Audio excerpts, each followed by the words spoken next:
Reculer pour mieux sauter, Donald Trump annonce une nouvelle extension de sa trêve concernant les frappes sur les infrastructures énergétiques iraniennes. Mais ni les marchés ni les Iraniens ne semblent prendre au sérieux les rodomontades du président américain, tandis qu'une intervention au sol se précise. Décryptage, Nicolas de Lamberterie.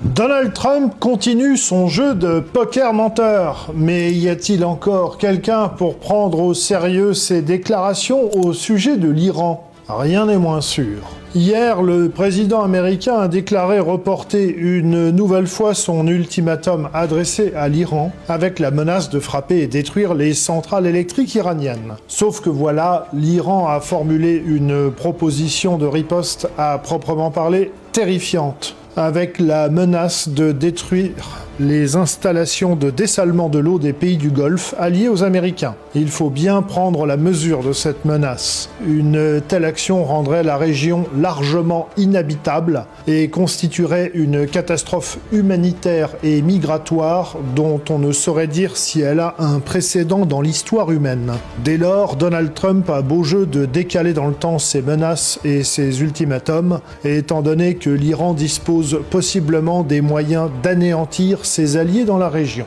En parallèle de cela, le président américain a également déclaré qu'en signe de bonne volonté, l'Iran allait laisser passer plusieurs tankers à travers le détroit d'Ormuz, tandis que l'émissaire de Donald Trump, Steve Witkoff, estimait que les possibilités de trouver un accord avec l'Iran étaient bonnes. De toute évidence, du côté de Téhéran, aucun accord n'est en vue, puisque ce matin même, le régime iranien a fait rebrousser chemin à plusieurs tankers qui pensaient pouvoir passer le détroit d'Ormuz. Et à la différence des déclarations de Trump qui ont précédé durant ces derniers jours, les marchés ne semblent plus prêter grand crédit aux propos du président américain, le cours du pétrole est en hausse constante et les bourses ne bougeant pas particulièrement. L'opportunité de réitérer un délit d'initié lié aux déclarations du président Trump ne semble donc plus permise pour le moment. Et lorsqu'ils affirment vouloir mener des négociations, on en finirait par se demander si les Américains se souviennent qu'ils viennent tout juste, avec leurs alliés israéliens, de liquider la quasi-totalité de la direction de l'appareil d'État iranien. À part peut-être la guerre d'Afghanistan, lorsque les troupes d'élite soviétiques liquidèrent le président afghan en 1979, on a au demeurant assez peu d'exemples contemporains où un État assassine ouvertement un chef d'État étranger en exercice.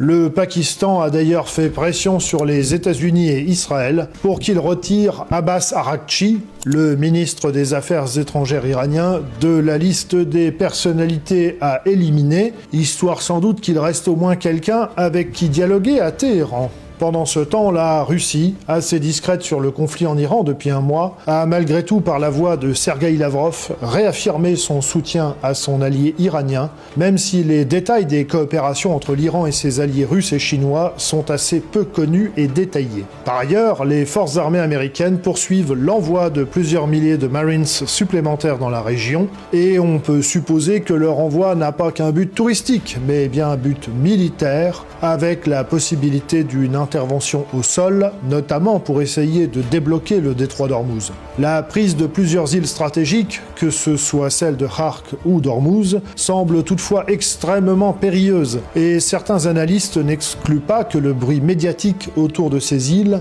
aurait pour but de favoriser une intervention dans une autre région de l'Iran, beaucoup plus accessible, le Baloutchistan, frontalier du Pakistan.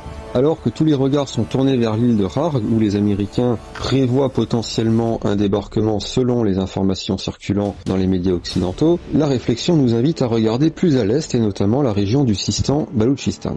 Cette région se situe au sud-est de l'Iran et est frontalière avec le Pakistan. Elle est souvent en proie aux troubles orchestrés par des groupes terroristes, puisque cette région est particulière en Iran. En effet, elle abrite une minorité ethnique, les Baloutches, qui sont majoritairement de confession sunnite. Cela n'est pas nouveau et a déjà été démontré par le journaliste états-unien Seymour Hersh il y a plus de 10 ans.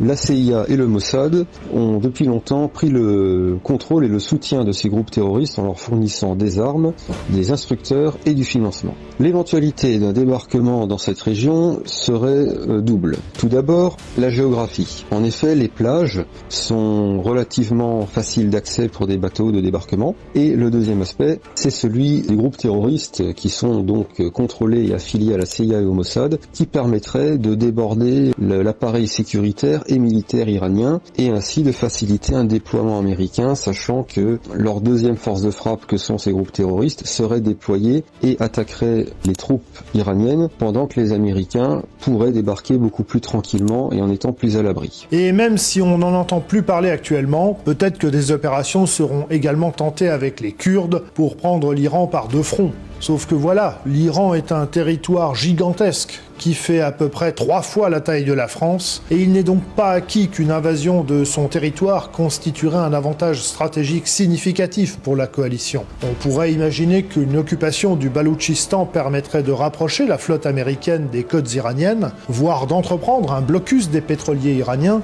mais cela ne débloquerait pas pour autant le détroit d'Ormuz et ne ferait qu'aggraver la crise énergétique mondiale.